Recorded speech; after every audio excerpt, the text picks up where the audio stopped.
अपना second home कहे जाने वाला दुबई अब अनसेफ दुबई बन गया।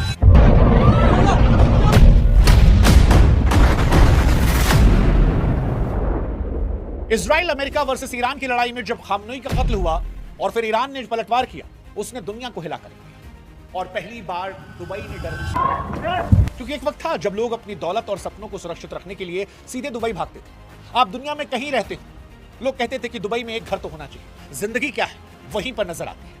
लेकिन जब दुबई के आसमान में मिसाइलों की चमक और धमाकों की गूंज आई तो यह सवाल उठा कि क्या दुनिया का सबसे सुरक्षित माने जाने वाला शहर अब युद्ध में फंस गया है? क्या वहां भी डर आ गया है? वो डर जो इन्वेस्टर्स को डरा रहा है, वो डर जो छात्रों को डरा रहा है, वो डर जिससे कलाकार, जिससे फनकार और जिससे तमाम क्रिकेटर्स डर रहे हैं। डरना चाहिए, क्योंकि पाम जुमेरा जैसे वीवीआईपी इलाकों में मिसाइलों के मलबे मिले हैं। मिसाइलों के गूंजने की आवाज, आसमान में मिसाइलों का दिखना, ये सबको दिख रहा है। ये अलग बात है कि दुबई की सरकार ने सेंसरशिप लगा दी। ये कहा है कि अगर कोई वीडियोस को वायरल करेगा तो जो वायरल करेगा उसे अफवाह फैलाने के नाम पर दुबई से हटा देंगे, उस पर लाखों डॉलर का जुर्माना ठोक देंगे। लेकिन सच ये भी है कि सेंसरशिप के बीच में भी वो सेलिब्रिटीज, वो अमीर लोग जो कल तक दुबई की शान को दिन रात इंस्टाग्राम पर पोस्ट करते थे, आज अपने अपने देश की सरकारों से हाथ जोड़कर कह रहे हैं कि साहब हम यहां फंस गए।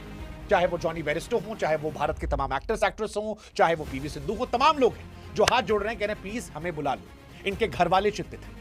अमीरों से ज्यादा चिंतित वो गरीब लोग हैं जो दुबई में काम करने गए थे, क्योंकि हिंदुस्तान के 35 लाख लोग ऐसे हैं जिनकी जान दुबई में अटकी है। और इसीलिए सवाल है कि भले ही वीडियोस ना रहे हो, लेकिन दुबई से जो ये डर निकल कर आ रहा है, क्या ये डराने वाला है? क्या दुबई भी अब पूरी तरह सेफ नहीं है? ये सवाल बड़ा महत्वपूर्ण है।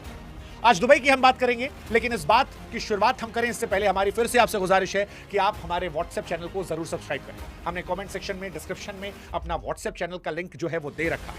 आप जुड़ेंगे, हमारी ताकत बढ़ेगी, हम आप तक वीडियोस पहुंचाएंगे। अब सवाल दुबई के सेफ अनसेफ होने को लेकर। देखिए, रिपोर्ट्स कहती हैं कि 28 फरवरी से जो हमला शुरू हुआ उसमें ईरान ने यूएई की तरफ सैकड़ों मिसाइलें ड्रोन डाले। दुबई का डिफेंस सिस्टम जो है वो मजबूत है।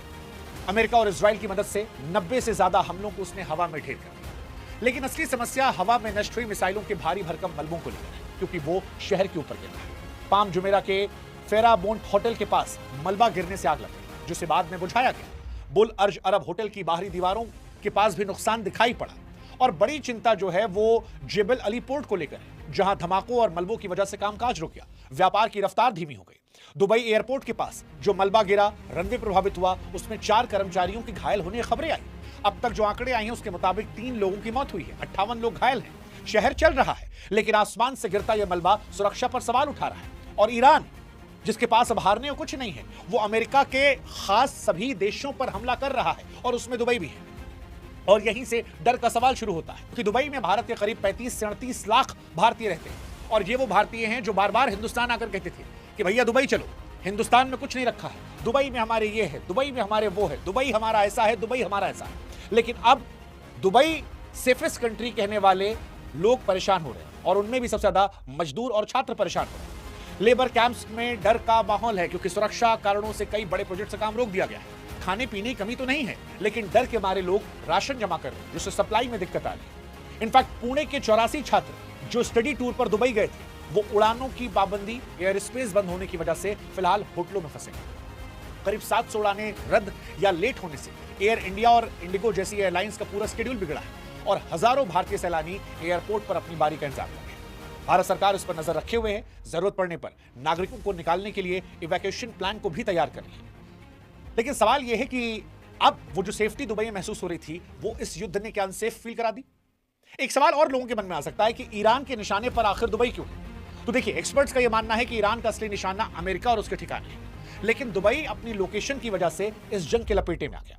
ईरान का यह तर्क है कि दुबई के पोर्ट और दूसरी आधुनिक सुविधाओं का इस्तेमाल अमेरिकी सेना जो है वो अपनी लॉजिस्टिक और खुफिया जानकारी के लिए कर रही है। ईरान ने साफ चेतावनी दी कि जो भी देश अमेरिका या इजराइल को रणनीतिक मदद देंगे वो खतरे में रहेगा। इसीलिए ईरान ने दुबई को एक सॉफ्ट टारगेट के तौर पर देखा। हालांकि ईरान सीधे तौर पर घरों या फिर रिहायशी इलाकों पर हमला नहीं कर रहा, लेकिन डिफेंस सिस्टम द्वारा मिसाइलों को हवा में नष्ट करने के बाद जो मलबा गिर रहा, उसने शहर के रिहायशी इलाकों को नुकसान पहुंचाया है। निवेशकों का जो अनमैच्ड भरोसा था वो थोड़ा डगमगाने लगा, और दुबई में घर खरीदने वाले लोगों की जो तमन्ना थी वो वेट एंड वॉच की स्थिति था। दुबई की पूरी चमक वहां के आलीशान रियल एस्टेट पर टिकी है, लेकिन इन तनाव ने निवेशकों के भरोसे को सुस्त किया है। जो लोग यहाँ सेकंड होम खरीदने वाले थे वो फिलहाल वेट एंड वॉच में है। रियल एस्टेट मार्केट में फिलहाल एक पॉज दिख रहा है। नई बड़ी खरीदारी फिलहाल कम हुई है। बड़े विदेशी निवेश और नए प्रोजेक्ट्स पर कोई क्रैश तो नहीं आया, लेकिन रफ्तार जरूर धीमी पड़ी। कई डेवलपर्स ने अपनी नई घोषणाओं को टाल दिया है। होटल इंडस्ट्री और टूरिज्म पर बड़ा इंपैक्ट पड़ा है, क्योंकि सुरक्षा और फ्लाइट की कमी की वजह से सैलानी कम आ रहे हैं। और अगर यह अनिश्चितता लंबे समय तक बनी रही तो दुबई की इकोनॉमी के लिए अपनी पुरानी रफ्तार को बरकरार रखना भी एक बड़ी चुनौती होगा।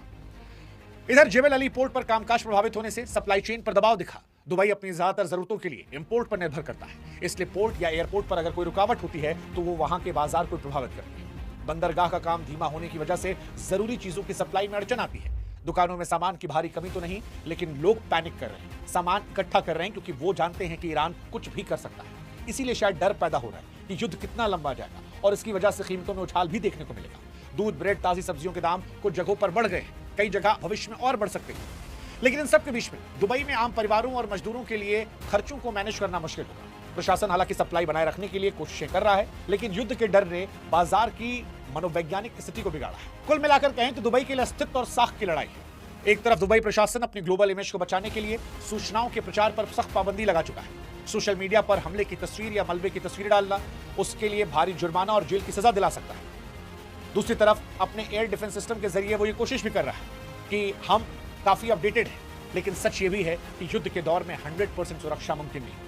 आज दुबई अपने अस्तित्व की एक अलग लड़ाई लड़ रहा है। जो शहर कल तक सुरक्षित स्वर्ग था, वो आज युद्ध की अनिश्चितताओं के बीच में अपनी साख को बचाने की कोशिश कर रहा है।